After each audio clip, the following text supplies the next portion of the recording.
Yun pong the best na palakpak para kay Jesus. Ayan. Good morning po. Magandang umaga po. Ayan. Okay. Sabihin mo nga dyan sa iyong katabi, partner. Ako ay excited sa gagawin ni Lord today. Parang hindi excited. Excited ka talaga yun. Yun namang excited talaga. Sabihin, yung sinasabi mo talaga sa katabi mo na excited ka rin naman. Ulitin natin. Yung excited na talaga ha. O, sabihin mo dyan sa katabi mo, partner! Pag hindi nagsasalita, hindi ko alam. Baka mabaho hiningan yan. O, kausapin mo. Sabihin mo, partner! Excited ako sa gagawin ni Lord today. Sino naniniwalang may gagawin si Lord ngayon?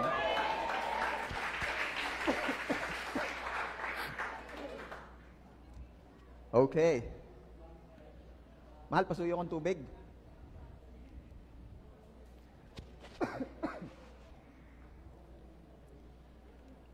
Tayo po ay blessed dahil sa biyaya po ng Diyos na pag-usapan po natin that we are saved by grace.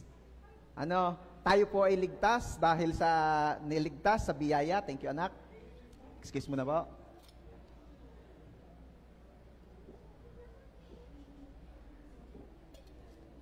Pasensya na po at hindi na agad ako nakainom. Talagang ay hindi na nakapigil sa praise and worship. Okay. We are so blessed na naunawaan natin na we are saved by grace, not through good works so that no one can boast. Sino po ang malinaw na sa kanya yon? Na ikaw ay pupunta ng heaven dahil ikaw ay biniyayaan nung ikaw ay nanampalataya kay Kristo. Hindi dahil sa ikaw ay mabait, hindi dahil sa iyong mga ginagawang mabuti, kaya ka pupunta ng heaven. So ano po ang mga good works? Ang good works ay resulta ng pakikipag-isa natin kay Kristo. We are created to do good works. We are saved to do good works. At napag-usapan din natin ng mga nakaraang Sundays na as we do good works, meron yung rewards. Diba? Kaya nga naging bukang bibig natin ngayon, lagi nating wino-work out na makagawa tayo ng mabubuti. Bakit? Kasi sayang ang rewards. So as we do good works, meron pong rewards. At the Lord will let us abound in every good thing, so we will abound in every good works. Okay. Biyaya ng Lord, naging malinaw ito sa atin. Tayo ay na-saved through grace. Pero, ang tanong, saan ka ba iniligtas ni Lord? If we are saved by grace, through faith in Christ Jesus, saan tayo iniligtas ni Lord? At yan po ang aking isi-share sa inyo ngayong umaga. Sa biyaya po ng Diyos, ay mapag-usapan natin saan tayo iniligtas. Kung hindi natin nakilala si Jesus, saan ba talaga ang destiny natin? Saan ang destiny natin? Nakakalungkot po, pero ito ang katotohanan na ang taong walang relationship kay Jesus, ang taong hindi tatanggap kay Kristo at hindi tatanggap ng biyaya ng kaligtasan, ay pupunta sa hell. At ito po ang pag-uusapan natin ngayong umaga. Ang title po ay, Saan Tayo Iniligtas? Let's pray. Father, maraming salamat po sa biyaya, sa lahat ng biyaya ninyo. Yung biyayang makapag-church, yung biyayang masave, yung biyayang makakilala sa inyo, yung biyaya that we are free to worship, lahat ng biyaya po ninyo. Thank you so much, Father.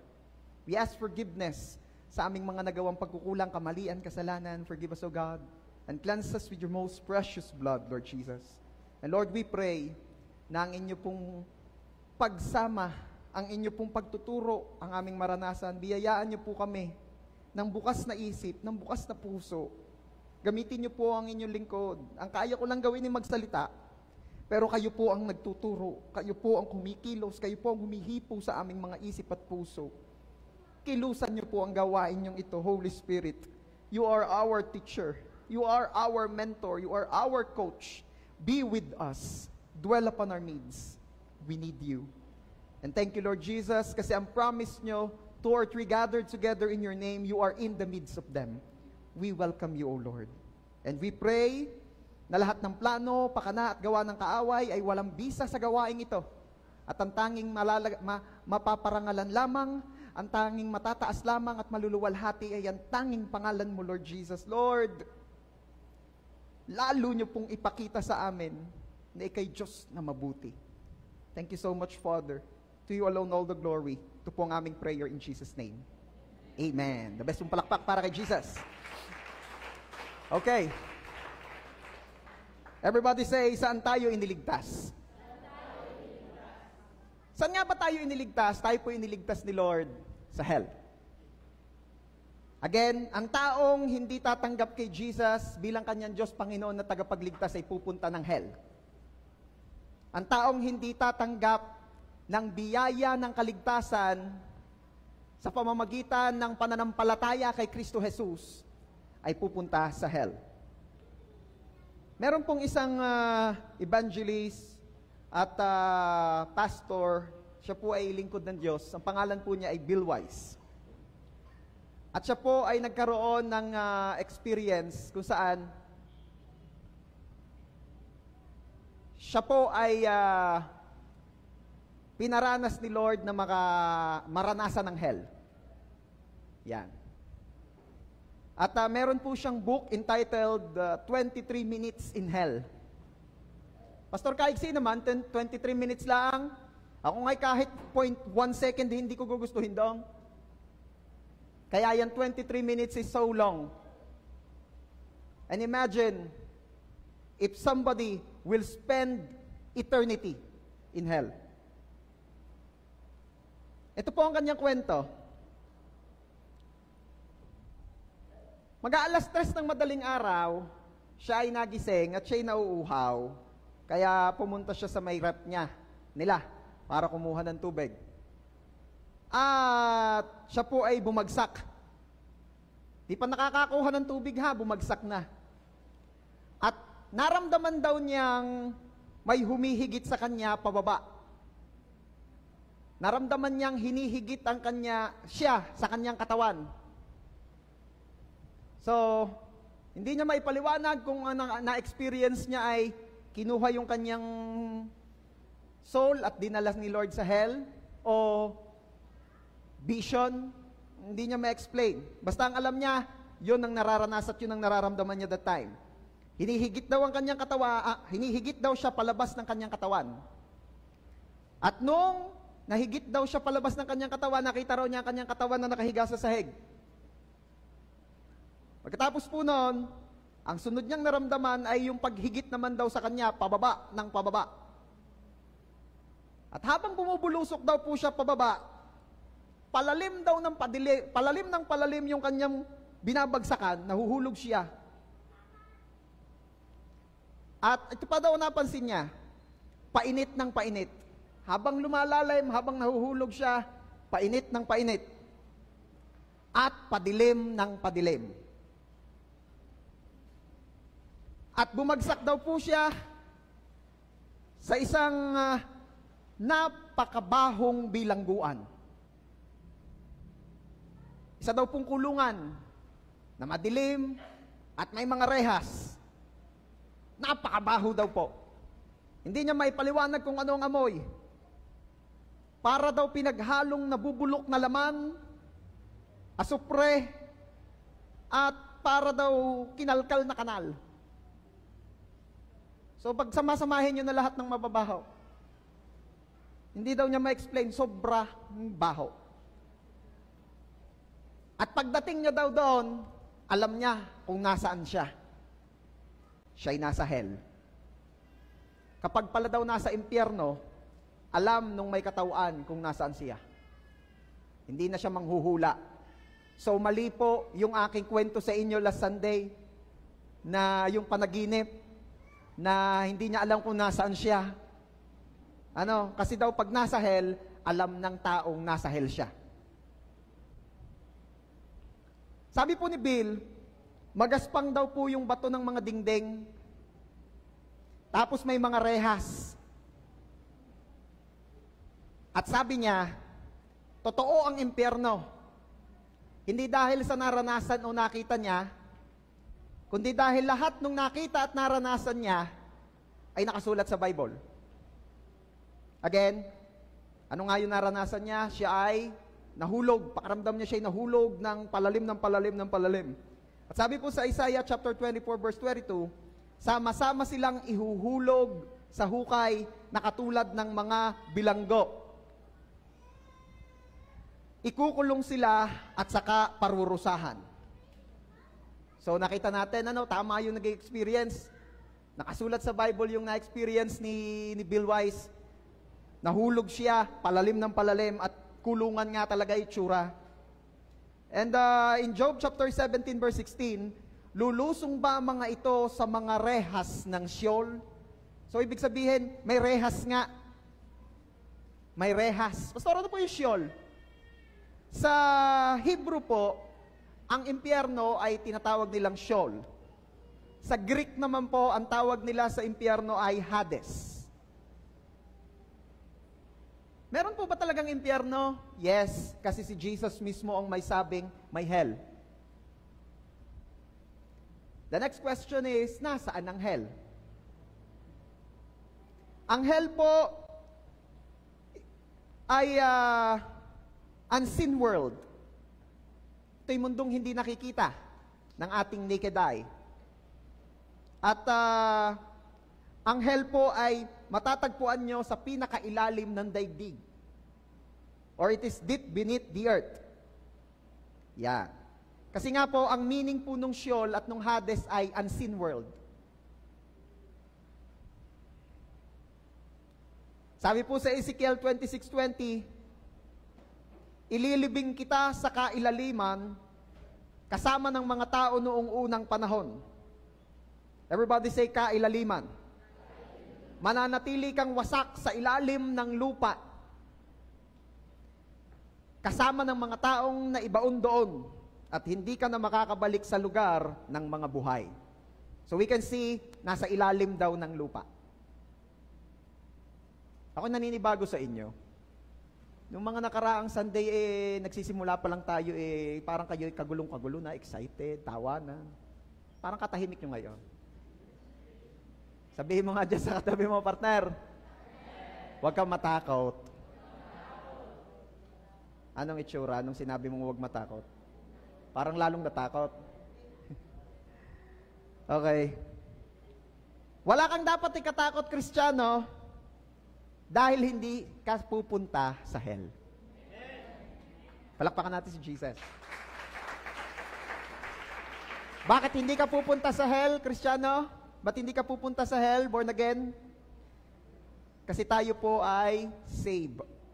Dahil tinanggap mo si Jesus sa iyong puso, tumanggap ka ng biyaya ng kaligtasan, kaya ano man ang mangyari sa buhay mo ngayon, o sa kahuli-hulihang panahon, makakaasa kang ikaw ay saved.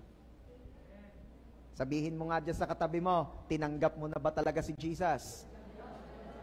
Nantotohanan sa buhay mo. Kasi kung hindi pa, umayos ka.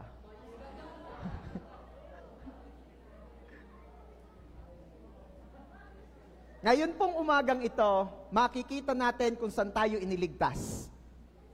Makikita natin how blessed we are that we are saved. Makikita natin kung gaano kabuti talaga si Lord. Ang mga iniligtas po ni Lord ay walang dapat ikatakot dahil tayo ay may Ama sa langit. At hindi niya tayo pababayaang mapunta sa hell dahil tayo po ay nanampalataya ng lubos kay Lord Jesus. Okay. Ano po ang mga naranasan ni Bill Wise sa hell? Again, ito po'y pag-uusapan natin, hindi para kayo'y matakot dahil wala kayong dapat ikatakot. Ito'y pag-uusapan natin upang lalong ma-magnify ang goodness ni Lord sa mga saved na kagaya mo at kagaya ko. Ano ang mga nakita ni Bill Wise sa hell? Ito ang mga naranasan niya doon. Number 1, walang lakas.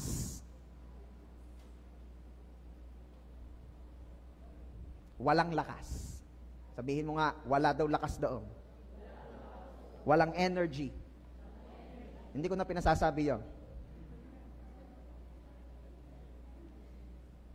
Alay, di ka naman sadya naman, pastor, pag namatay na, hindi naman nasadya nakibaw. Saan ka naman kayo nakakita ng patay na nakibaw? Kasi ang nakita natin ay yung katawan ng namatay, yung earthly body. At marami ang nag-aakala na pagka namatay na, ay tapos na. Pag namatay na, ay wala na. Patay na di tapos na. No. Because death ay hindi pagtigil ng existence, kundi paglipat lang ng lugar. Pag namatay po tayo dito sa lupa, hindi natapos yun. Hindi doon natapos yun doon. Pag namatay po tayo dito sa lupa, lilipat ka lang ng lugar. It's either heaven or hell. Dalawa po ang klase ng tao. Sabihin mo nga, dalawa ang klase ng tao. Ang saved at saka ang unsaved. Hindi ko na pinasasabi sa inyo yun. Ba't kaya masyado kayong masunurin ngayon na napapansin ko? Dapat pala noon ko pa tinuro ito. Dati, nung hindi ko tinuturo itong hell, parang kahirap yung pasunurin, parang wala kayong pakialam. Nagtatanong ako, walang nasagot. Ngayong naririnig ninyong tunay palang impyerno, bay masunurin kayo ngayon. Tuloy. Sino ang mga saved? Again, yung mga tumanggap ng biyaya ng kaligtasan sa pamamagitan ng kanilang pananampalataya kay Jesus. Sino ang mga hindi masa-saved? Yung hindi tatanggap kay Jesus. Sabi sa Psalm chapter 88 verse 4, ako'y napabilang sa kanila na nagsisibaba sa hukay. So nakita nyo, no? Nagsisibaba sa hukay. Tama talaga yung na-experience ni Bill Wise. At ano pa? Ako'y parang taong walang lakas. So ito po, sinasabi ng psalmist na hinayaan din ni Lord na makaka-experience ng hell, yun daw palang ang pakaramdam sa hell, walang lakas. Sabi po ni Bill Wise, hirap na hirap daw siya doon. Yung konting paggalaw daw niya, need lots of effort. Ano ibig sabihin? Di ba sa atin dito, baliwala maglakad? Baliwala itaas ang kamay. Taas nyo nga kamay niya, yung kanan. Baka naman din yung parang kanan at kaliwa. May kilala akong gayon. Pababa na. Taas yung kaliwa. Babay na. Di ba ang dali? Ang dali. Sabi po ni Bill, sa hell daw po, a very single little movement need lots of effort. Ano ibig sabihin nun? Yung simpleng kakaunting galaw ay kailangan ng sobrang tinding effort para magawa. So ibig sabihin, ini-imagine ko, ang pagtataas ng kanang kamay daw baka 1 linggo. Hindi napansin pero tinataas ko na yung kanang kamay ko. Mabilis pa nga yan. Hindi aabot na 1 linggo Doon, sobrang hirap daw kumilos kasi walang lakas. Sabi nung isang nagbiro, alay, pagdating ko sa impyerno babangasan ko yun si Satanas. Babaliin ko ang sungay niya. Sasaksak ko sa mata niya. Hindi yun magagawa ng tao sa hell. Bakit po? Dahil boss po si Satanas doon. Hindi dahil siya ang boss doon, kundi dahil wala ka talagang lakas to do that. Wala talagang lakas ang tao to do that in hell. Sabi naman ng isa, ako'y handa na sa impyerno. Dini nga sa amin, hanong banas. Naka-aircon na nagpapaypay pa. Handa na ako sa impyerno. Hindi lang naman po banas dun Sabi may Bill Wise, pagdating niya daw doon, sobra daw init. As in. Pero pinagtataka niya, hindi siya namamatay.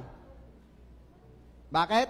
Kasi nga, for eternity na ang buhay doon, hindi mamamatay, pero magsasuffer ng lahat ng pain. Nasasaktan, pero hindi mamamatay. Dito sa mundo, nasasaktan, pero hindi susuko. Naks. Sa impyerno, kahit suko ka na, diretso pa.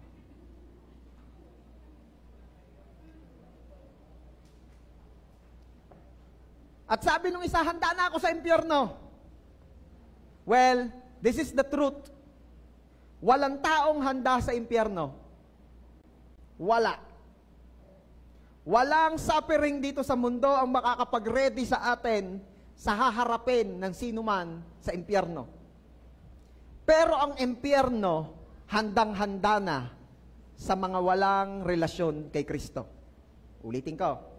Walang taong makakapaghanda sa impyerno. Pero ang impyerno, excited na sa mga walang relationship kay Jesus. Kaya pwede ba tanungin muli ang katabi mo, partner? Huwag kang magagalit kung ako'y tanong ng tanong. Pero sigurado ka na talagang tinanggap mo na si Jesus. Gaano kahanda ang impyerno sa mga taong walang relasyon kay Kristo? Isaiah chapter 14 verses 9 and 10. Ang daigdig ng mga patay ay abala sa iyong pagdating. Ito'y naghahanda upang ikaw ay salubungin. Lahat sila ay magsasabi sa iyo, ikaw pala'y naging mahina ring tulad namin.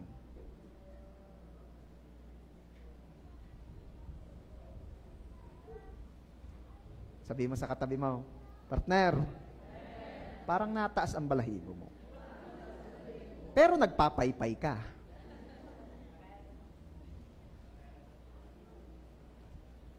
Alam niyo, church, this is one of the blessings na we take for granted. Alin? Yung makakilos ng madali. Yung may kalakasan ka. Alam mo bang nakakakilos lang tayo dahil ito'y biyaya ng Diyos sa atin? Pagdating sa hell, malalaman ng tao na yung mga bagay na nagagawa niya ay hindi pala automatic. Na ito pala'y biyaya. Acts chapter 17 verse 28, sapagkat sa Kanya tayo'y nabubuhay at kumikilos at nasa Kanya ang ating pagkatao. Sa English po, in Him we live and move and have our being. Sa kanta ni Bishop, in Him we live and move and have our being. Di ba? Ano ibig sabihin yan? Dahil pala kay Lord, kaya tayo nakakakilos, kaya tayo may lakas. Okay? Sa hell, wala ang presensya ng Diyos. Kaya it is so hard na kumilos doon dahil walang kalakasan. So once again, sinasabi ko sa inyo, ito isa sa mga blessings na we take for granted, ano? Akala natin normal. Akala natin normal. Kaya nagpapakaubos tayo ng energy sa mga bagay na wala namang kwenta-kwenta. Tapos yung mga kailangan sana pinagbubuhusan natin ng effort, ng energy, ng pagkilos, yun naman ang hindi natin ginagawa. Magiging thankful ka pag naunawaan mo ito. Nabiyaya lang kaya ka nakakakilos. Okay? Kaya mamaya, bibigyan ko kayo ng chance na makabawi. Yung mga hindi masyadong kumikilos during praise and worship, do your best. Biyaya lang yan.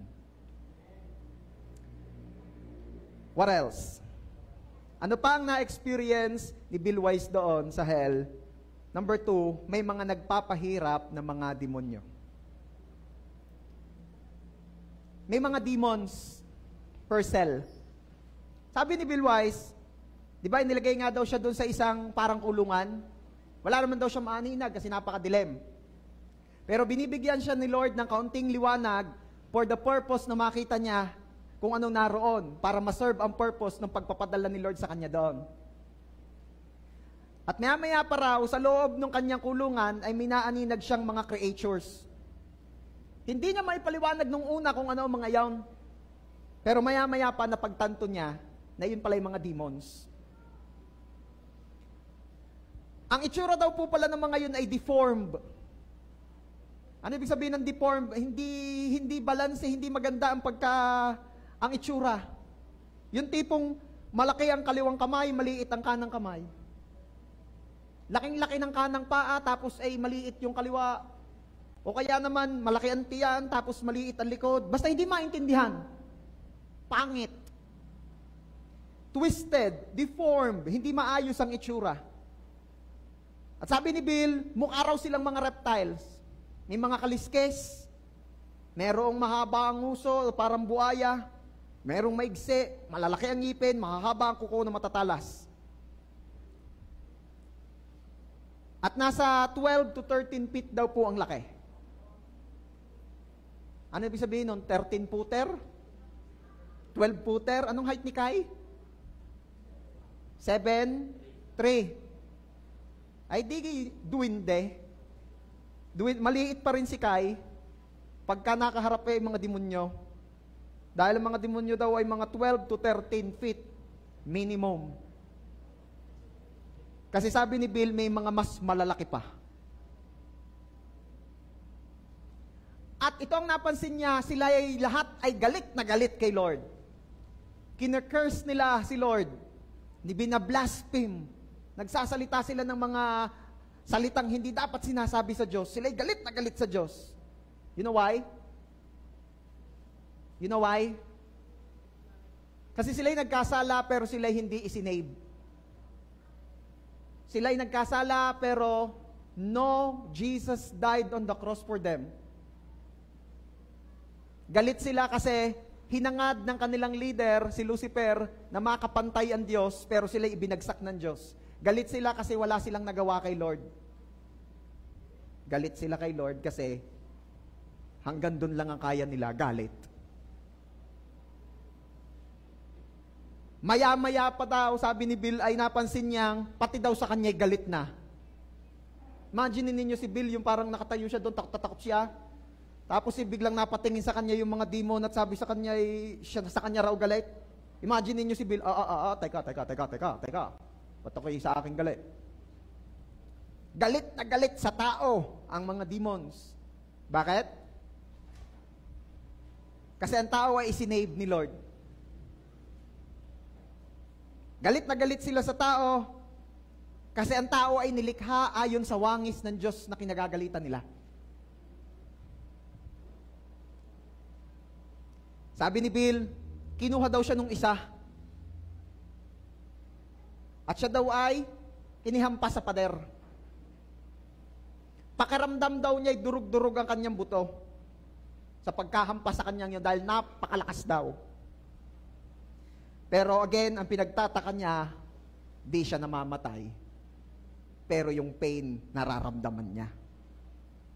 Yung isa naman daw, na mayroong mahahabang claws, nilapitan daw siya at kinalmot siya. Tanggal daw ang laman niya sa buto. Alas ang laman. Palawit-lawit daw yung laman na gayon.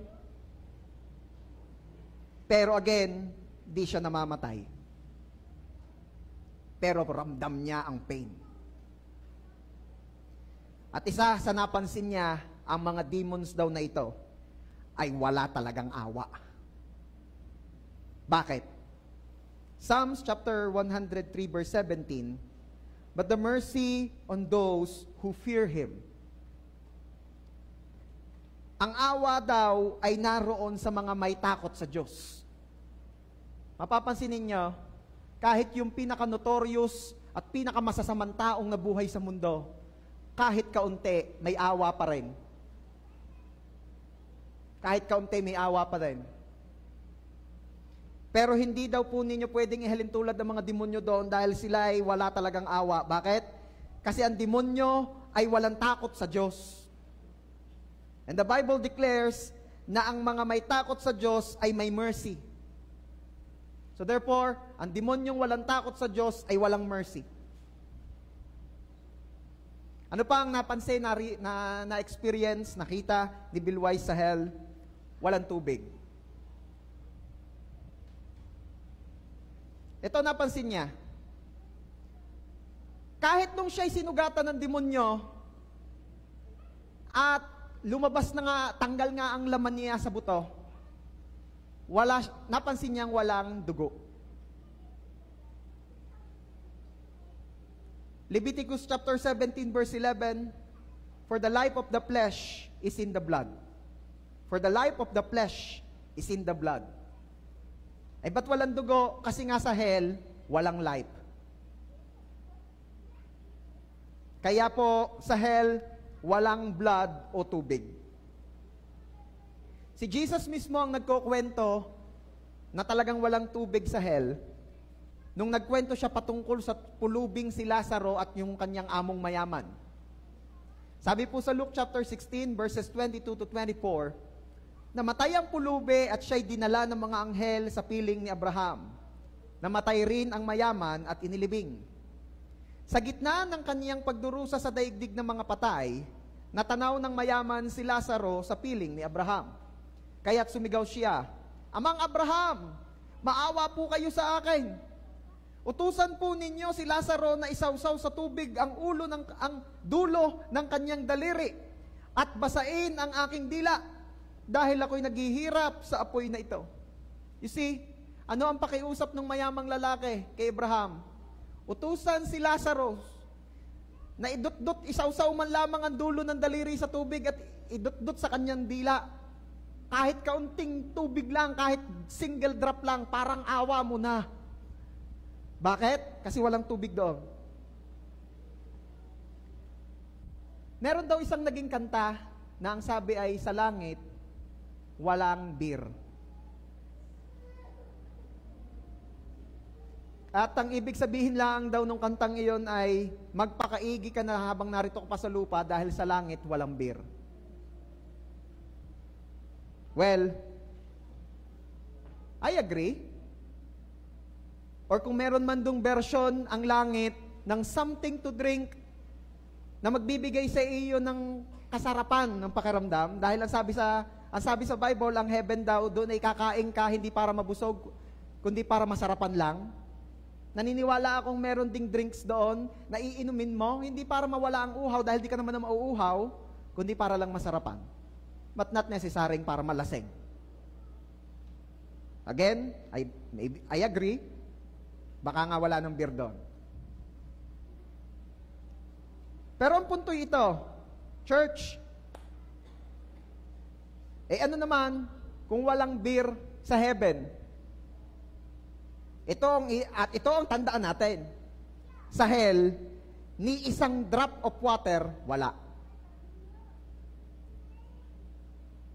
Sino po rito yung kapag ikaw ay banas na banas, pagod na pagod, hirap na hirap, ang hanap may tubig?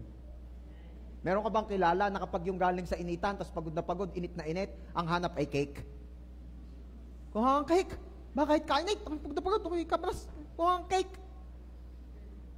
Yun. Pag ako'y ginejeta ng asawa ko, ako'y nagawa ng mga dahilan, minsan gaya ng style ko. Okay ka lang, mahal? Oo, okay lang ako. Kainit. Ako'y napagod mag-drive. Kabanas pati sa labas. Gusto mo ng tubig? Ayoko, okay lang. Cake na lang. At ako na may kukuritin, ng mahinang kurit, o kaya ibabato ka ng gayon lang. Ako na may magagalit-galitan, ako na may yayapusin agad. Iyan. Sabay, pahingi nga cake, maliit lang. Hindi pa rin umubra. Minsan ni kami nakain ng hapunan, sabi ko masarap naman ang ulam meron lang kulang. Sabi na yung asawa, ano pang kulang, kasarap na? Kanin?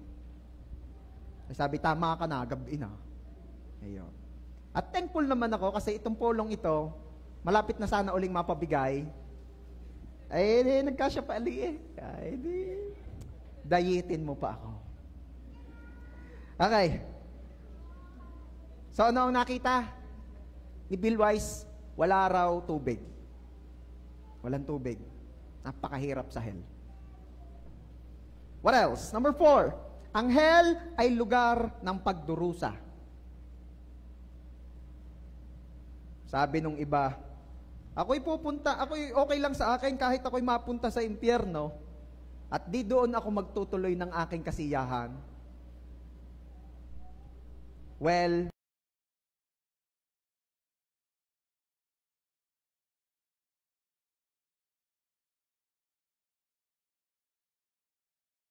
ng pagdurusa. Tuloy natin yung kinukwento ni Jesus about hell. Luke chapter 16 verse 25 to 26. Ngunit sumagot si Abraham, Anak, alalahanin mong nagpakasasa ka sa buhay nung ikaw ay nasa lupa, at si Lazaro naman ay nagtiis ng kahirapan. Subalit ngayon ay inaaliw siya rito samantalang ikaw na may nagdurusa riyan. Bukod dito, may malaking bangin sa pagitan natin Kaya ang mga naririto ay hindi makakapunta dyan at ang mga naririyan ay hindi makakapunta rito. So nagdurusa. Never ever imagine or think na pagdating sa hell ay pwedeng ituloy kung ano man ang kasiyahang iniisip mo, tinaakala mo kasiyahan talaga rito sa mundo. Sa hell, walang kasiyahan. Puro pagdurusa. Number 5, binibilisan ko dahil ito'y 16. Ano pa ang napansin niya? Sa hell, dala ng tao ang katawan at kaluluwa. Akala kasi nung iba nga pagka namatay, wala na. Tapos na. End of existence. No. Dala mo ang katawan mo, dala mo ang emosyon mo, dala mo ang iyong pakiramdam, lahat dala sa pagkatao. There are different kinds of body. Ito pong earthly body natin, katawang panglupa. And then, the glorified body. Ano yung glorified body? Yun naman yung katawan na kagaya ng kay Jesus. At ang sabi po ng Bible, pagpunta natin ng heaven, kung ano yung kagaya ng katawan ni Jesus na glorified body, yun din daw ang katawan natin doon. At meron din pong katawang pang-impyerno. Ano ba yung soul? Soul is what makes us a person. Ito po yung ating emosyon, ito po yung ating reasoning, ating memory. Yan ang ating soul. At ang sabi, ang katawan at ang soul ay dala-dala sa hell. Ituloy natin yung kinukwento ni Jesus about hell.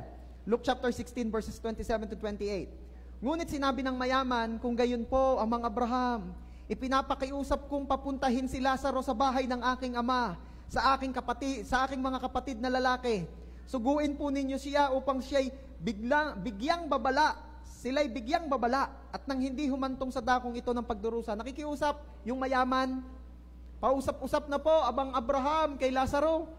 Baka masusugo naman ho ninyong pumunta sa amin at warningan ng mga kapatid ko at sabihin, ako'y nagdurusa rito, baka sila'y mapagaya pa. Ano mapapansin ninyo rin sa mayamang lalaking aray? Nasa impyerno na boss pa. Ay gusto pa rin laging utusan at alipinin si Lazarus, patay na nga. Nasa langit na si Lazarus at siya nasa impyerno na, gusto pa rin alipinin yung isa Pero anong gusto ko makita nyo doon? Dala-dala niya ang kanyang memory. Dala-dala niya, alam niya na may mga kamag-anak pa siya sa mundo, may mga kamag-anak pa siya sa lupang buhay. Naiisip niya, may reasoning. Naiisip niya, teka, ako'y naghihirap dito, kailangan malaman din nila para hindi na sila mapapunta rito. You see? Dala-dala niya yon. Dala-dala ng taong mapupunta sa hell ang reasoning niya. The person in hell can reason.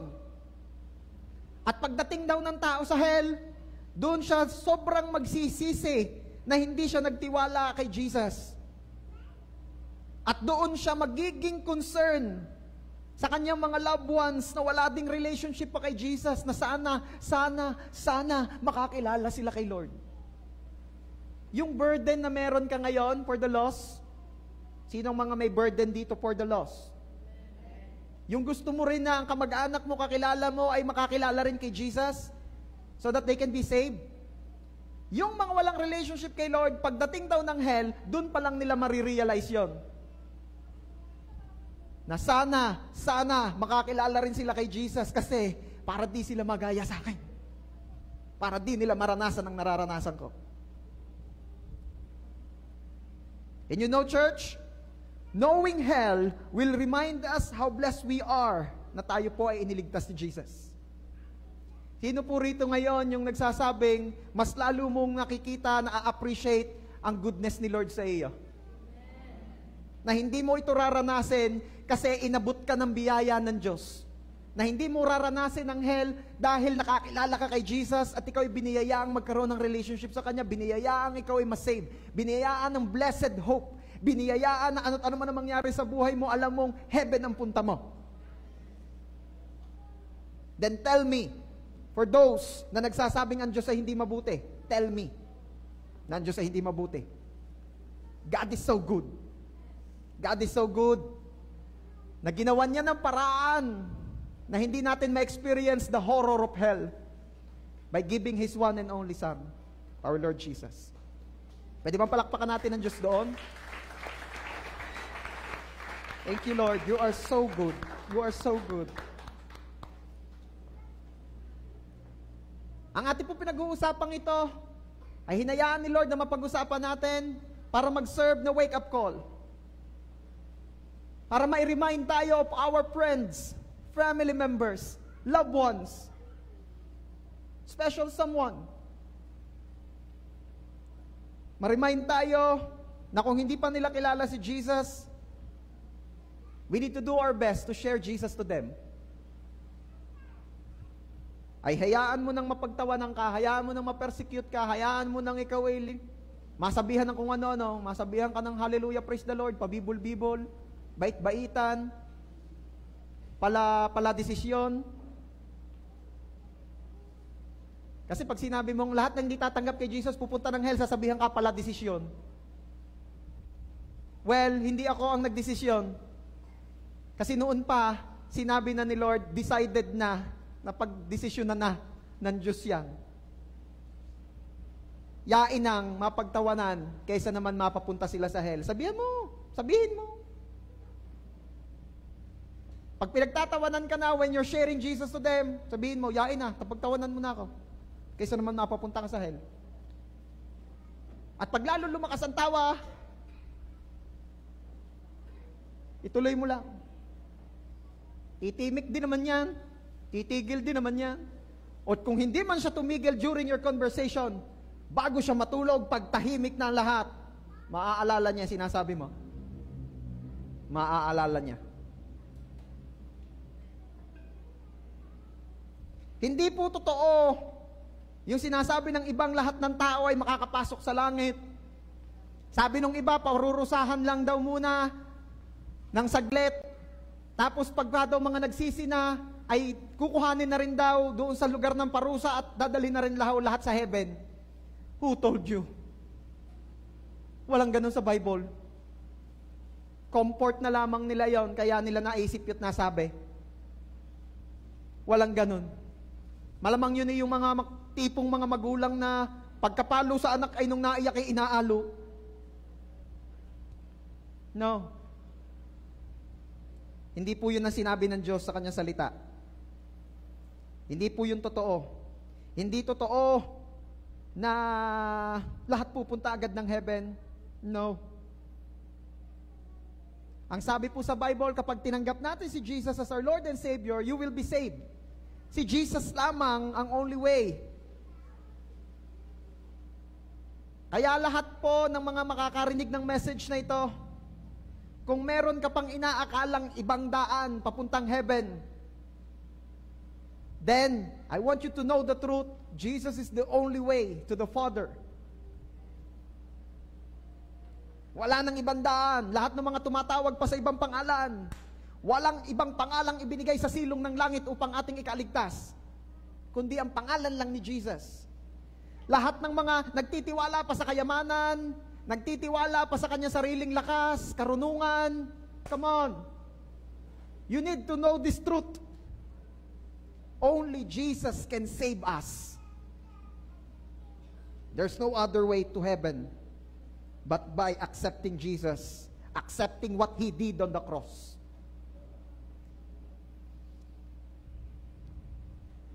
Matthew chapter 10 verse 28, huwag kayong matakot sa mga gustong pumatay sa inyo.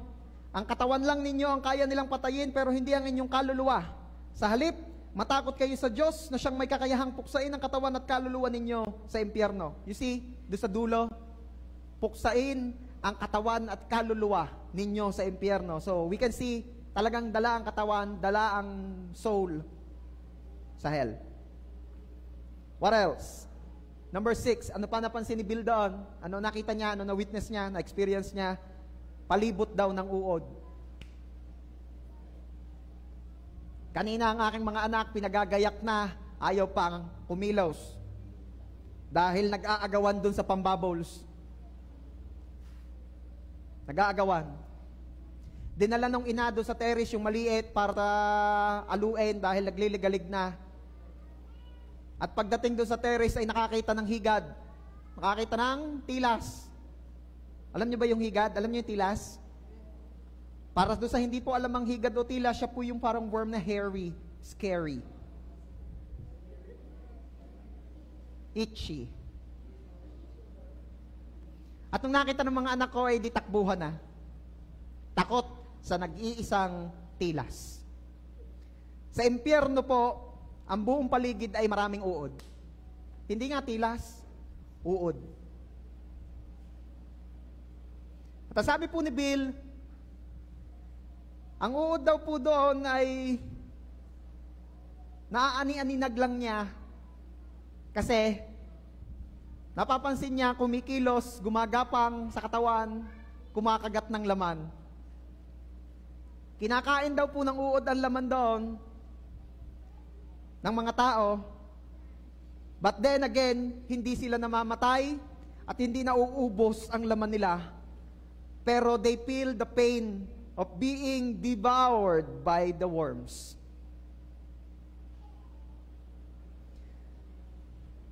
Isaiah 14:11, ngayon patay ka na, wala ka ng kapangyarihan, at wala na rin ang mga tugtugan ng mga alpa para parangalan ka. Uod na ang higaan at ang kumot mo. And on Mark chapter 9 verses 47 to 48, kung ang iyong mata ang nagiging sanhi ng pagkakasala mo, dukutin mo ito. Mas mabuti pa sa iyo ang pumasok sa kaharian ng Diyos na iisa ang mata, kaysa may dalawa kang mata at itapon ka sa impyerno. Doon ang uod nila at ang apoy ay hindi namamatay. Hindi namamatay ang apoy, kahit anong gawin mong hihip, hindi namamatay ang apoy. At ang uod, kahit anong gawin mong pukpok, papasok lang sa loob at lalabas uli para kainin ka. Ano mapapansin ninyo doon sa verse 48? Doon, ang mga uod nila. Uod nila. Ano ibig sabihin ng uod nila? Sabi po ni Bill, ang mga uod daw po doon ay part na ng katawan ng tao. Because uod are everywhere, and uod is everywhere then, inside and outside of the body of those who are in hell. Kaya uod nila, kanila na, part na ng katawan. Ibig sabihin, Pastor, pagka natutulog po doon ang mga tao sa hell, ay ang uod hui, dire-diretso pa rin ang ano? Yes, and actually, wala rin tulog doon. Kasi walang pahinga. Kasi non-stop torture. Tuloy po natin. Number 7, napakaitim ng kadiliman. Pitch black ang dilim. Pastor, paano po nakikita na we-witness ni Bill ang mga pangyayari doon? Sabi ko nga sa inyo, hinahayaan ng Diyos na kahit papano may kaunting liwanag, that time, para may maaninag lamang si Bill para ma-testify niya ito. Pero pitch black ang dilim. Gaano pong kadilim? Kadilimang hindi mo mararanasan dito sa mundo. Pastor, mas madilim pa po pag walang kuryente. Kasi pag walang kuryente, may cellphone ka. Paano po pag walang cellphone, may ilaw ang kapitbahay? Wala nga pong kuryente, ba't may ilaw ang kapitbahay? Solar. Ipagpalagay nang wala rin ho kaming mga kapitbahay na di solar. Mas madilim pa po doon. Oo, may bituin eh. Dag-aim, Pastor. Ay, wala nang liwanag yun. Gayong kadilim po. May mga alitap-tap eh. Ano pa? Huhulihin mo alitap-tap, tumigil ka na. Gaano kadilim? Pitch black. As in, complete absence of light. Lamentations chapter 3 verse 6, isinadlak niya ako sa kadiliman. And on Job chapter 10 verse 32, napakadilim sa lugar na iyon, palaging gabi at walang liwanag. That is hell. Pastor, di ka po may mga apoy daw dong hindi namamatay. Ba't po madilim? Sobra po ang kadiliman na ultimong yung liwanag ng apoy ay kinukonsume ng darkness. According to Bill, gaano kakapal ang kadiliman, nahahawakan. Nahahawakan daw niya, napipil niya yung darkness. Sobrang kapal ng kadiliman. Kasi in the presence of the Lord, may light, may kaliwanagan. Ito pa ang isang nate-take for granted natin, church. Alam niyo ba na kaya may liwanag ang mundo? Ay dahil nandito ang Diyos. Tanggalin mo ang presensya ng Diyos, total darkness. Kaya pwede ba tingnan mo yung katabi mo at sabihin mo, partner, salamat sa Lord. Nakikita kita.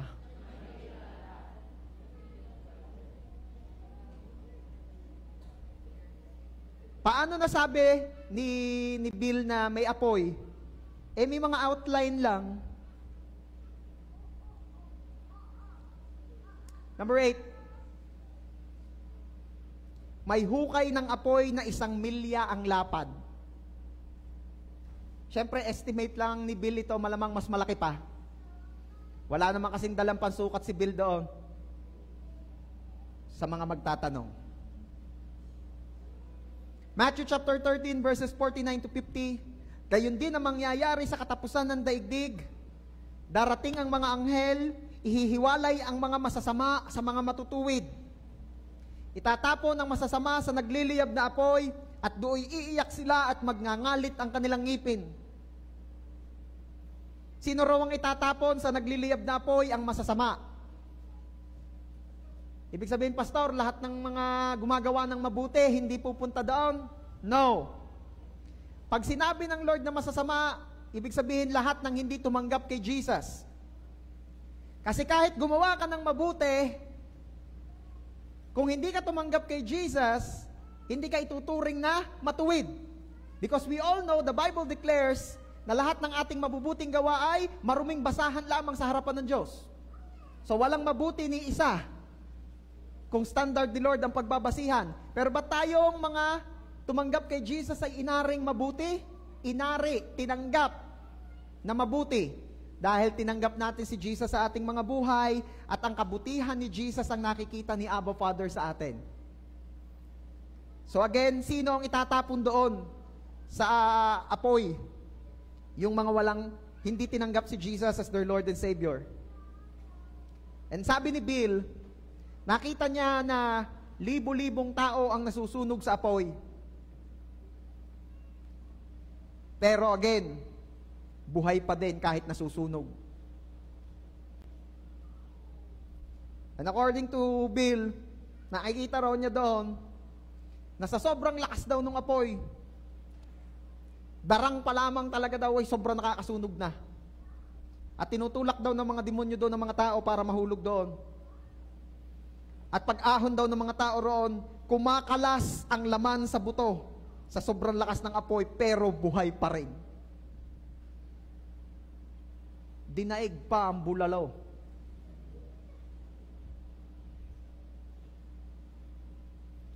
Yung bulalo ay lumambot ang laman at kumalas sa buto ay dahil may sabaw.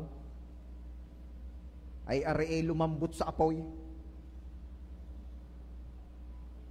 Ano pa mapapasin ninyo doon? On verse 50, ang sabi, itatapon ng masasama sa nagliliyab na apoy at do'y iiyak sila at magngangalit ang kanilang ngipin. Akala ko noong una, kaya magngangalit ang ngipin ay dahil sa nahihirapan. Pag ikaw gay nahihirapan, nagngangalit ang ngipin mo, hindi naman eh. Pag natutulog, nagngangalit din ang ngipin. Sino yung may kilalang gayon? Ano? Ay nahihirapan gayon, sarap na sarap nga ng tulog yun, kaya nagngangalit ang ngipin. So hindi nahihirapan. Ba't nagngangalit ang ngipin? Sino nagngangalit ang ngipin pa sa tingin niya? Nakita nyo ba si Tanggol pagka nakikipaglaban? Pag yung galit na galit, lumabas ka doon! Nagngangalit ang ngipin dahil galit. So ngayon, ito ang napansin ko, naunawaan ko, ito yung nabasa ko, narinig ko. Na kaya pala nagngangalit ang ngipin ng mga nasa hell kasi sila ay galit na rin kay Lord sa sobrang pain na nararanasan nila doon. Imagine that pain. Imagine that kind of pain na kaya kang i-lead na magalit kay Lord. Sino rito, yung kahit antindi ng pinagdaanan mo, medyo tumampo ka ng konti kay Lord, pero hindi ka naman talaga, pero nagalit ka talaga kay Lord ng sobra-sobrang galit. Meron ba ganon? Nagtampo siguro, may mga nakaranas, nagtampo yung mga tipong katagal mo niligawan, tapos binastid ka, tapos nagtampo ka pati kay Lord, ano? Si Lord nadamay din. Pero hindi ka talaga magagalit ng galit kay Lord, yung nagngangalit ang ngipin mo, Lord, galit ako sa'yo. Walang ganon, ano? Imagine that pain in hell. Imagine that kind of pain na kayang i-lead ang isang taong magalit kay Lord. Nang sobrang galit na nagngangalit ang ngipin. Imagine that pain. Number 9, walang pag-asa. Sabi nung isa, hala, ang wala akong pag-asa ay yung sinabi sa akin nung aking nililigawan, wala raw akong pag-asa. Bihira naman yung nililigawan na ganyan na sinasabi. Ang sinasabi naman ni friends lang tayo. Pero hindi naman nagsasabing wala kang pag-asa dahil sobrang ganda naman. Ano? Kasakdalan na yan, sasabihin ni friends lang tayo. Boys, pag sinabihan ka na nililigawan mong friends lang tayo, busted yun. Friend zone. Okay. Hindi yun ang topic natin. Walang pag-asa sa hell. Job chapter 7 verse 9, he who goes down to Sheol does not come back. Kaya wag niyong iisipin at wag nating paniniwalaan yung kailangan ka magpadasal ng magpadasal at baka sakaling mahihigit pa. Yun ang ibig sabihin talaga ng yung mga 3, 4, 5, 6, 7, 8, 9, 10, 10. Ano ba kasunod daw? Ha? 40, 50. Wala ka 50? 80. Pwede nang iluwas yun, 80. Baboy pala. Ano gusto mo doon? Baban! Taon-taon na yun. Bakit? Hindi ko rin ho alam. Basta ang alam ko ho ay patay baboy. Kakain ho kami doon, pansit, pinakamahina. Bakit? Nagbabaka sakaling mahihigit pa.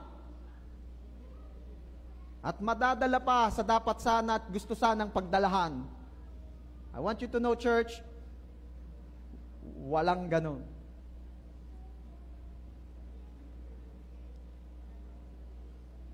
The feeling of hopelessness is too much. Sobra daw tindi nung pakaramdam na walang pag-asa sa hell, sabi ni Bill. Kasi alam na niyang walang rescue, walang tutulong, walang God. Alam mo, ito rin yung isa sa blessing na na-take for granted natin, na meron kang Diyos na always ready to help. Sa 10 beses na tayo ay tinulungan ni Lord, malamang isa lamang ang aware ka. Ano ibig sabihin nun? Everyday sinesave ka ni Lord, everyday tinutulungan ka ni Lord. Ito yung mga bagay na tapos tampo pa kay Lord. Hindi na ako mag-church. Hindi ako tinutulungan ni Lord. Siguro kamot ng ulo ang Diyos. Dapat nga sana, bubuka yung lupa doon sa tapat mo, pinigilan ko. Hindi mo na ako tinutulungan ni Lord, ayaw ko na kay Lord. Hindi mo alam may tutuklaw sanang ahas sa iyo. Hinigit lamang nung, hindi ko alam kung ano nang hayop yung nautusan ko sa pagmamadali, maisave ka lang. Hinigit, tutuklawin ka na, hinigit. Tapos sasabihin mo, hindi kita tinutulungan. How many times na kaya?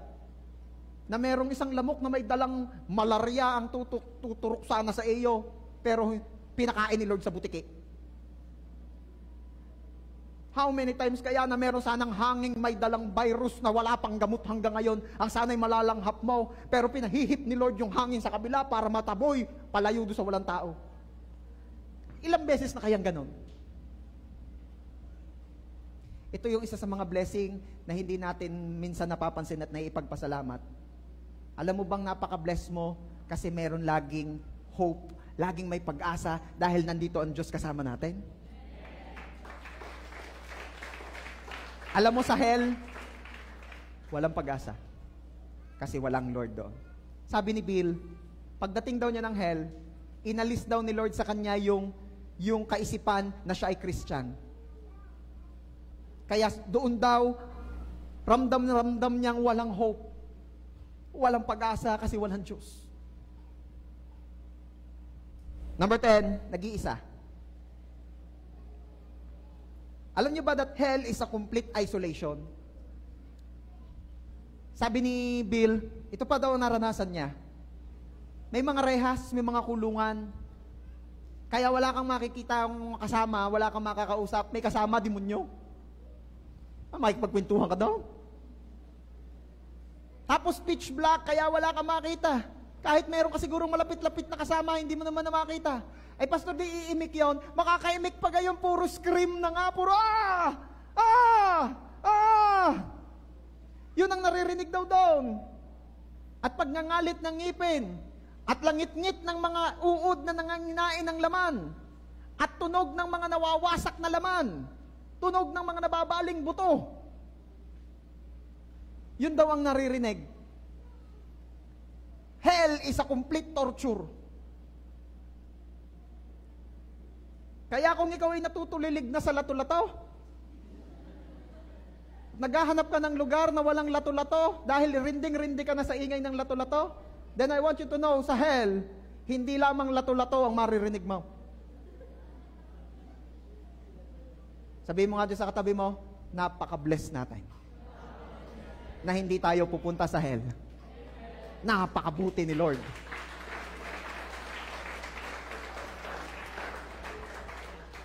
Nag-iisa sa hell. Isolated.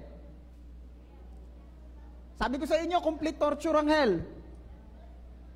Inalis doon ang pleasure of conversation.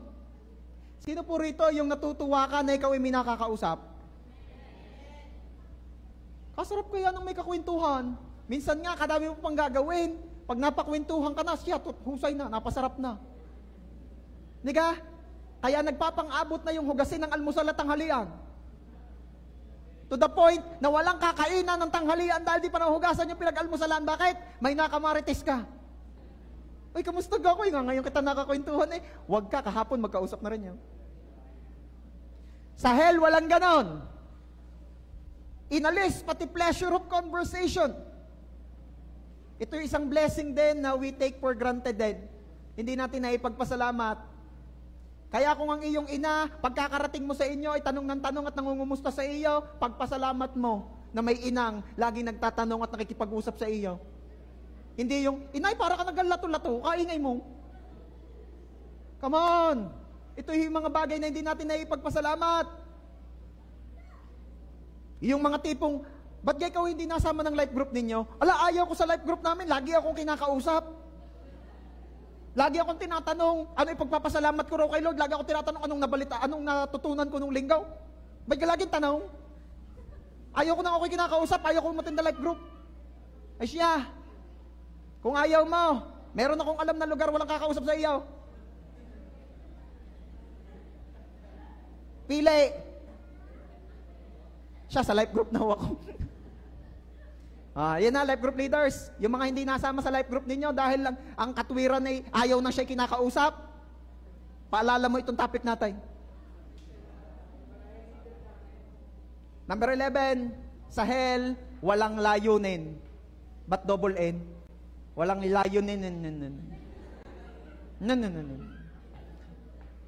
Ecclesiastes chapter 9 verse 10, whatever your hands find to do, do it with all your might. For in the realm of the dead, where you are going there, is neither working, nor planning, nor knowledge, nor wisdom. Sa hell daw walang layunin, walang gagawin, kundi ang pahirapan. Walang purpose. Walang layunin. Sa impyerno ay nag-i-exist ng walang saysay. Kasarap ganung ikaw ay may layunin sa buhay. Kasarap nung ikaw ay may purpose. Kasarap nung alam mong gigising ka ng maaga dahil meron kang kailangan gisingan ng maaga dahil may gagawin ka. Kaya pwede ba? Itigil na natin ang pagrereklamo pag Lunes. Hay, Lunes na naman. Yan ay blessing na ikaw ay may pasok. Oh, sino yung mga natutuwang bakasyon na? Sino yung natutuwang may pasok pa? Ipagpasalamat mo yun, kapatid. Dahil yan ay blessing. Imagine a life na walang ginagawa. Wow, heaven. Anong heaven? Sa una, natutuwa ka kasi galing ka doon sa madaming ginagawa. Pero pag nagtagal na, nakakabagot na. Nawala kang purpose. Nawalang saysay ang buhay mo, mamaya mag-iisip ka na ng, ano nga ang purpose ko? Ba't nga ako nabubuhay sa mundong ito? Siya ka na. Mamaya pa, iinom ka ng dishwashing. Tataka pa, ba't hindi mamatay? Dishwashing tinira mo eh. Consume rocks. Oh, pero pasalamat na rin ako, hindi. Anyway, kung ano man ang ginagawa mo ngayon, kung may ginagawa ka ngayon, magpasalamat ka. Na may purpose ka, na may goal ka, na may layunin ka. Kaya itigil mo na ang pagdaing dahil may ginagawa ka, magpasalamat kang may ginagawa ka. Kasi sa hell, walang layunin, walang purpose. Number 12, walang nakakakilala. Sa hell, walang nakakakilala sa iyo. Siyempre, complete darkness. Ecclesiastes chapter 6 verse 4, sapagkat iyon ay dumarating sa walang kabuluhan at pupunta sa kadiliman at ang pangalan ninyo ay natatakpan ng kadiliman. Kahit maglagay ka ng nameplate, hindi makikita. Isaiah 26:14, patay na sila ngayon at hindi na mabubuhay pa. Pinarusahan nyo sila at pinapatay para malimutan at hindi na maalala pa. So people in hell are completely forgotten. If those who are in Christ can sing, I am not forgotten. In hell, they are completely forgotten forever. For those who are saved, ang pangalan mo'y nakarecord sa heaven. Sa hell, di na kailangan ng record kasi kahit doon pangalan walang pakialam. Dahil ang purpose lang talaga doon ay maparusahan. Pag ikaw gay pinapalo ng iyong ina, tinatanong muna ang pangalan mo. Anong pangalan mo? Palo na agad, ano? Minsan nga, hindi na tinanong ko anong ginawa mo, palo na agad eh. Guilty ako doon eh. Minsan napagalitan ko si Elise, si ate, dahil umiiyak si Elise. Yun naman pala si Elise, nagdadrama laang. Pagsagaling. Pag nagpaparusa, parusa agad, di ba? Wala nang tanong-tanong. Miski pangalan, di na tatanong sa hell. Parusa na agad. At bakit hindi na makikilala? Sabi ni Bill, hindi makilala ang mga tao doon sa sobrang dilim. What else? Kasi ang mga tao raw doon ay sunog at lagas, deformed. Paano mo makikilala? Kung kumakalas na nga ang laman sa buto. Paano mo makikilala? Number 13. Kaya niyo pa. Again, hindi ko kayo tinatakot. At hindi ko to sinasabi sa inyo para paghandaan dahil wala namang pupunta doon. Ito'y pinag-uusapan natin para lalo nating makita how good our God is sa atin. How blessed you are. At kung gaano rin katindi ang nakaatang sa ating mga balikat to share the gospel. Number 13, ang hell ay lugar ng kaguluhan. Isaiah 57:21, ang taong masama ay di mabubuhay ng mapayapa. And on Job chapter 10 verse 32, napakadilim sa lugar na iyon, palaging gabi at walang liwanag at naghahari doon ang kaguluhan. So walang peace, magulo. Number 14, ang hinihinga ay usok ng asupre. Sino po rito yung nakaamoy nung pumutok ang taal? Di kayo abot daw dito yung naamoy ninyo. Malala pa sa amoy ng ipot na. Naka naman ng mga taga San Jose, ipot? Bahal, walos. Basic. Sa Rosario naman, uunang pig. Basic. Pero hindi ninyo naatim yung amoy ng ano, no? Yung amoy ng sulfur ng volcano. Kaya yung mga nag-o-observe daw doon sa crater, hindi masyadong pinalalapit kasi nga may sulfur, may asupre. At yun ay toxic, nakakamatay. Sa hell, ang hinihinga po ay asupre. Revelations 14:10 ay iinom din naman ng alak ng puot ng Diyos na inihahandang walang halo sa kopa ng kanyang puot at pahihirapan sa apoy at asupre sa harapan ng mga banal na anghel at harapan ng kordero. Ang hinihinga daw po doon, sabi ni Bill, ay asupre. Usok ng asupre. Hindi maintindihan ang amoy, napakabaho. At kahit yun daw mga demonyo ay napakababaho rin. Tapos didikit sa iyaw. Yung kahit pala hindi ka pasaktan, dumikit lang sa iyo, torture na. At sobrang init. Ako po'y nabiyayaan na makapunta ng Qatar. At during daytime, napakainit doon. Imagine, hindi pa ho summer nung ako pumunta doon. Bare months. Malamig pa yun sa'yo, no? Pero ako'y init na sa araw. At sabi nila, sa Middle East daw, pag summer, ay ang init daw doon ay para kang tinapatan ng tambutso ng sasakyan. Ganyan daw ang init. Ay sa impyerno, ay baka nasa loob ng tambutso. Ang init, plus na usok.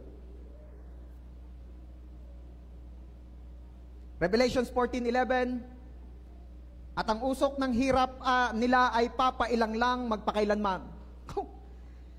Sino rito yung nasama rin naman ang loob mo kapag kung kailan ikay may sinampay saka nagsisilab ang kapitbahay?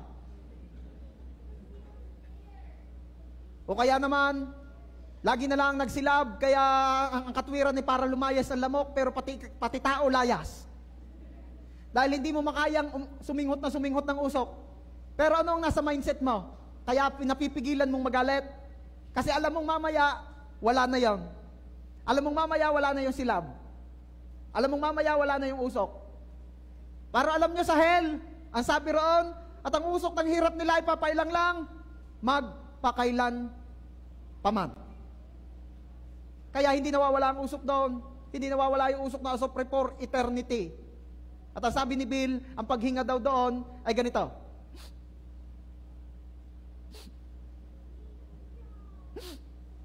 Ano ibig sabihin? Kaunti-kaunti lang para lang makahinga.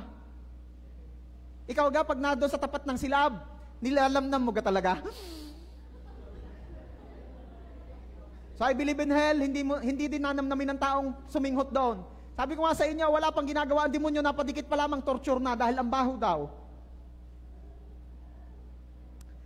Okay. Ganito ang sabi ng Diyos, Isaiah 42:5, ganito ang sabi ng Diyos, ang Panginoon na siyang nagbibigay ng hininga sa mga tao nito. Isa, sa lagi rin nating natitake for granted at hindi natin naipagpasalamat kay Lord, yung tayo nakakahinga ng oxygen. Sino rito ang siningil na ng oxygen sa barangay nila? Libre, walang bayad, anytime, anywhere. Kahit mapasubra ka ng hinga, walang sasaway sa iyo. Pwede ba nga mag-breathe in, breathe out tayo? Breathe in. Exhale. Inhale. Exhale. Sarap. Biyaya. Sino po ang nakabalita doon sa maliit na submarine na lumubog at di na nakita? Ini-imagine ko nung sila'y mga buhay pa at may oxygen pang natitira. Ewan ko kung paanong sinasabi nila daw, hoy, halinhinan tayo ng hinga, tipidin mo, paubos na.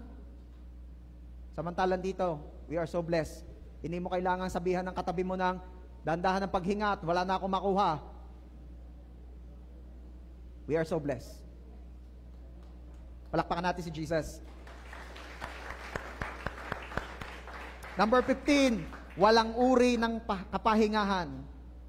Walang pahinga. Revelations 14:11, at ang usok ng hirap nila ay papailan lang magpakailanman, at sila'y walang kapahingahan araw at gabi. Kaya sasabihin, ala, tutulog na lang daw doon. Tutulog.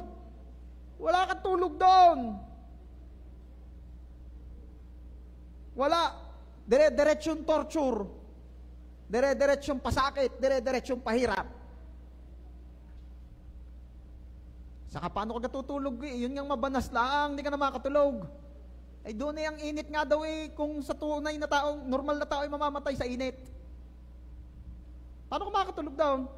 Mabaho pa. Di yung katuwa mo at ikaw ay nakahiga sa kwarto, naka-aircon, tapos umutot yung iyong kasama sa kwarto, di ka na makatulog. Walang uri ng kapahingahan sa hell. Psalms 127 verse 2, sapagkat binibigyan niya ng tulog ang kanyang minamahal. Isa pa, sa hindi natin na ipagpasalamat siguro kay Lord, yun tayo nakakapahinga. Kaya blessing po yan. Ang makapahinga ay blessing. Kaya pwede ba sabihin mo dyan sa katabi mo, partner? Matulog ka. Wag lang ngayon. Dahil bakit kasi panapasabi yun? Baka may mga hindi dyan nagtutulog na. Sinong nakabali, may kakilala na gwardya, ay straight na 3 hours ang duty. 3 days. Grabe naman yun. So kung blessing ang pahinga, huwag kang puyat ng puyat. Nasa si Tots? Huwag puyat ng puyat. Blessing ang may pahinga. Blessing ang nakakapahinga. Yung mga workaholic dyan, kaway-kaway, magpahinga. Blessing yan. Binibigyan ng tulog ng Diyos ang kanyang mga minamahal. I think this is the last, number 16, patuloy na takot. Alam niyo yung puro hirap na, puro sakit na, wala nang ang comfort, wala nang rest, tas takot pa. Ang hirap kaya nung laging takot. Naalala ko nung una pa lamang ako nag-aaral mag-drive, lagi akong takot. Yung ganun lagi pakaramdam ko ibabangga. Doon pa ako nag-aaral sa trooper namin, lagi pakaramdam ko hindi kasya sa kalsada. Pag may makakasalubong na truck, lagi pakaramdam ko hindi kami kasya, magkakabanggaan, magkakasabitaan. At lalo ako naging prayerful nung ako'y nag-aaral mag-drive. Pray ng pray, Lord. Ang hirap nung laging takot. Sa hell, walang katapusan ang takot. 1 John 4:18, there is no fear in love, but perfect love casts out fear, because fear involves torment. Sabi ko sa inyo, ang hell ay lugar ng torture, at lahat ng uri ng torture ilalagay doon. And that includes fear. But he who fears has not been made perfect in love. Okay. Siguro tinatanong ninyo, Pastor, kung ang Diyos ay mabuti, bakit gumawa siya ng impyerno? Parang wala akong makitang kabutihan ng Lord sa impyerno. Maybe some of you here are asking that. Actually, church, hindi po talaga ginawa ng Diyos ang impyerno para sa tao. Ang hell ay inihanda para sa mga demonyo at sa mga angels na sumama sa rebellion ni Lucifer. Matthew chapter 25 verse 41, pagkatapos ay sasabihin niya sa mga nasa kaliwa, lumayo kayo sa akin, kayong mga sinumpa. Doon kayo sa apoy na walang hanggan na inihanda sa dyablo at sa kanyang mga anghel. You see? Hell is prepared not for people, but for the demons. It is not really for men. Dahil ang gusto talaga ni Lord, masave ang mga tao. For the Son of Man came to seek and save the lost. Pero dahil galit ang demonyo sa tao, simula pa lamang kay Adan at kay Eva, gumawa na agad ng paraan ng demonyo upang ang tao ay magkasala, upang ang tao ay makasama nila sa hell. So yun na nangyari. Again, church, ang hell ay hindi inihanda para sa tao. Ang hell ay inihanda para sa mga demonyo. Yun ay parusa para sa kanila. Danga na nga lamang dahil galit ang demonyo sa tao, tinuksong magkasala ang tao, kaya ang tao ay napadamay, napupunta rin sa hell if they will not accept Jesus in their lives.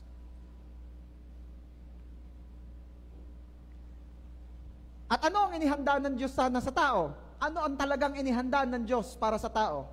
John chapter 14 verse 3, sabi ni Jesus, sa bahay ng aking ama ay maraming tahanan.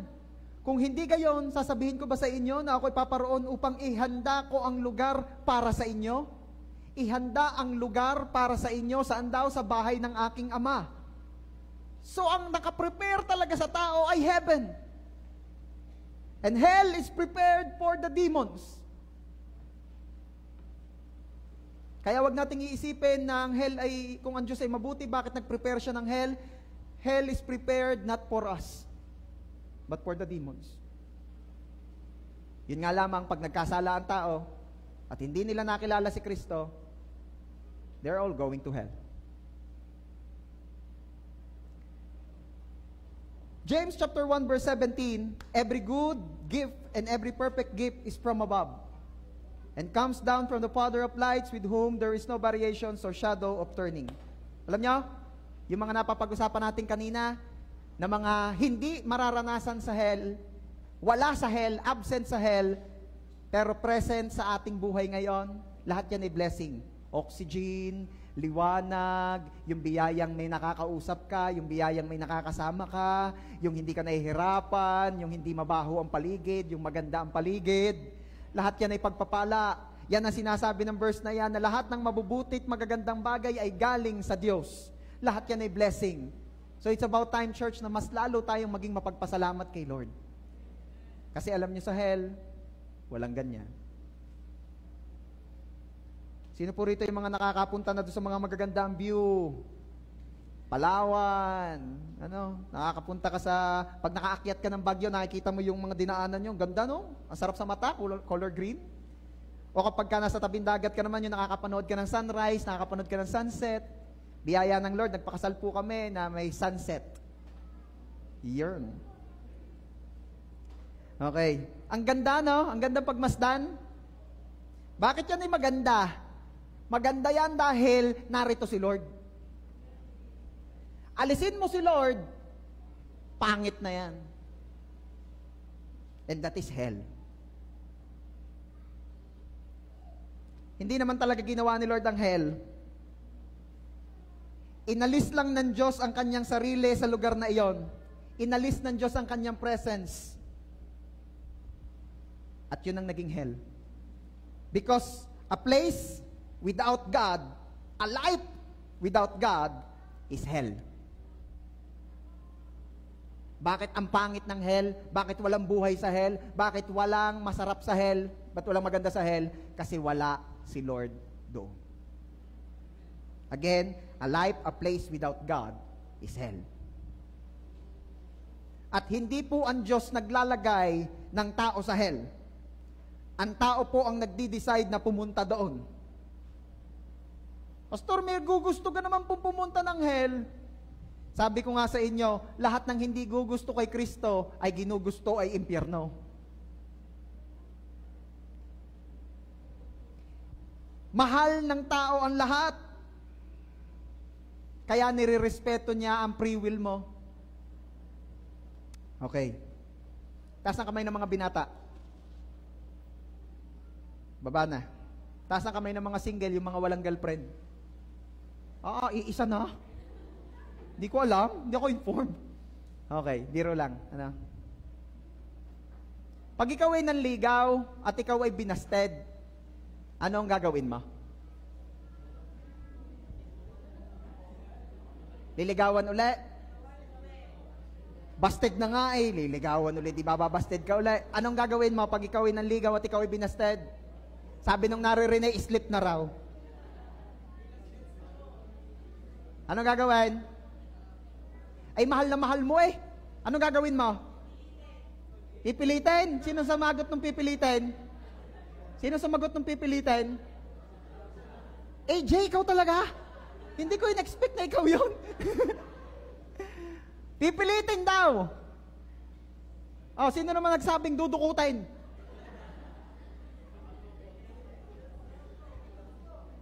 Si Toots.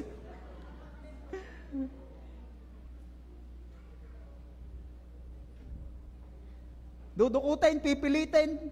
Sino naman nagsabing gagayumahin? Pupwersahin.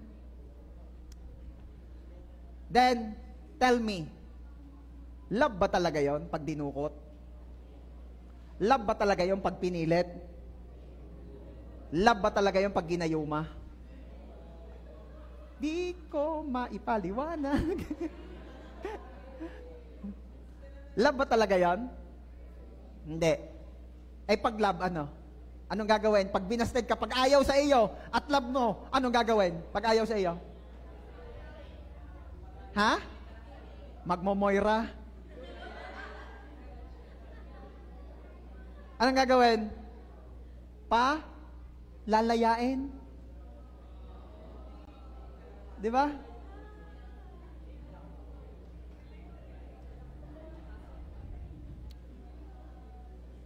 Let me be the one. Pasensya na kayo, yun ang alam ko eh. Tinawanan yung kanta ko, pagkakaluma. Palalayain! Hello! Palalayain! Hahayaan! Ano sasabihin ni Raven? Mahal na mahal kita. At ang gusto ko, matagpuan mo siya na magpapaligaya talaga sa'yo.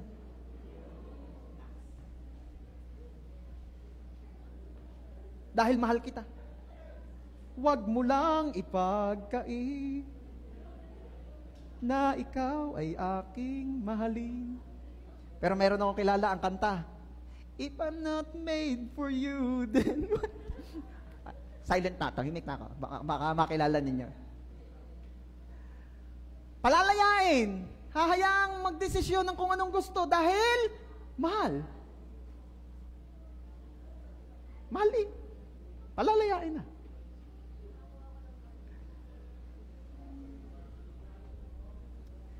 Gayon din po si Lord. I-share niya ng i-share sa pamamagitan ng mga tao ang gospel sa iyo. Tanggapin mo si Jesus para ikaw ay masave. Tanggapin mo si Jesus. At pagka ikaw ay ayaw mo talaga, anong gagawin ng Lord sa iyo? Palalayain ka. Hahayaan kang i-exercise mo ang iyong free will. Hahayaan ng Lord na ikaw ay mag-decide on your own. Kung gusto mo talaga na mabuhay ng malayo kay Lord, sige, mahal kita, hindi kita pipilitin.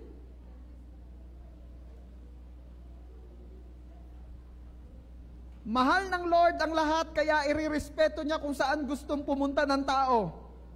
Hindi pipilitin ng Lord na mahalin mo siya. God will respect your free will. At kung dumating doon sa puntong ang tao ay magdesisyong ayaw niya kay Kristo, hindi niya pipilitin ang taong iyon. Pero alam mo kung ano ang mangyayari. For those that will not accept Jesus as their Lord and Savior, they are all going to hell.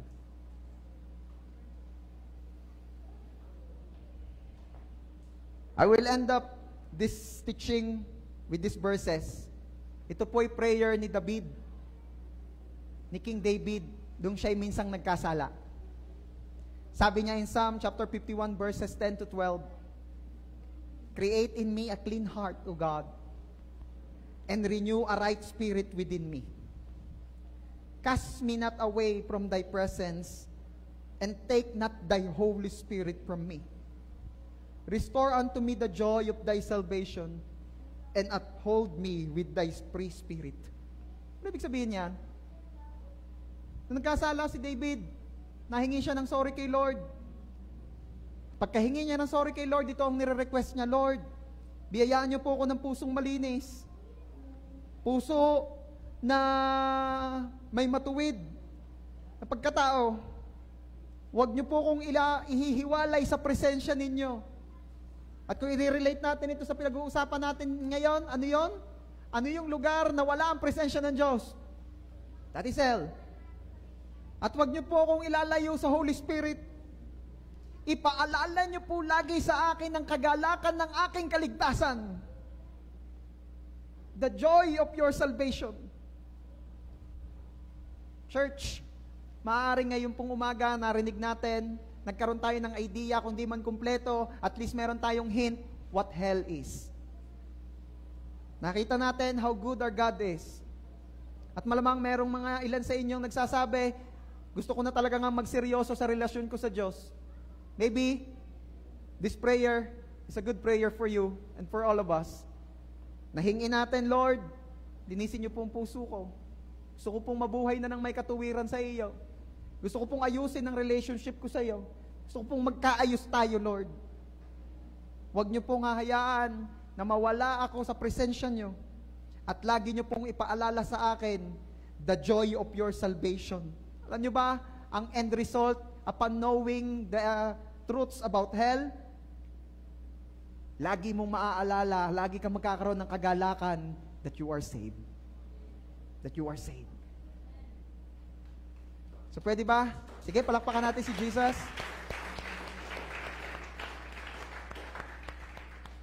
At habang nakayuko at nakapikit ka, pwede ba sabihin mo ngayon?